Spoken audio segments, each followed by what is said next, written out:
Good morning. Alice Markova, an English ballerina, said this: glorious bouquets and storms of applause are the trimmings which every artist naturally enjoys. But to move an audience in such a role, to hear in the applause that unmistakable note which breaks through good theater manners and comes from the heart, is to feel that you have won through to life itself. Such pleasure does not vanish with the fall of the curtain, but becomes part of one's own life. Oh, the power of approval. Somewhere I read about an old Vermonter named Ebb and his wife, whose name was Judith. Now, old Ebb was like many of his breed, rather stingy with words. He said very little.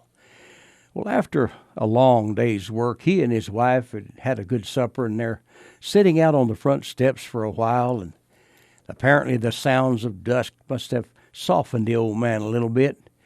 He's smoking his old pipe and just enjoying the cool evening, and took his pipe out of his mouth, turned toward his wife, and said, "When I think of what you've meant to me all these years, Judith, sometimes it's almost more than I can stand not to tell you."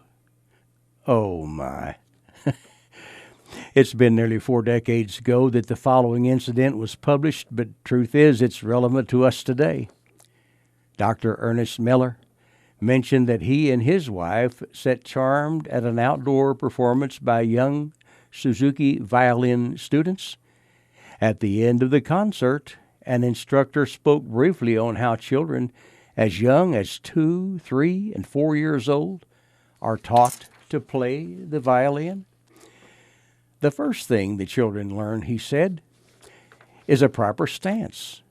And the second thing the children learn, even before they pick up the violin, is how to take a bow.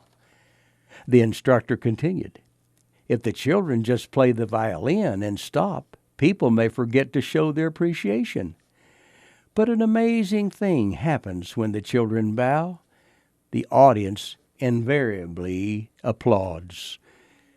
Miller continued, "Applause is the best motivator we've found to make children feel good about performing and want to do it well." Well, let me tell you something, lads and lassies. Children aren't the only ones who appreciate being appreciated. Charles Schwab, a financial tycoon, said this: "I have yet to find the man, however great or exalted his station, who did not do better work and put forth greater effort under a spirit of approval than under a spirit of criticism."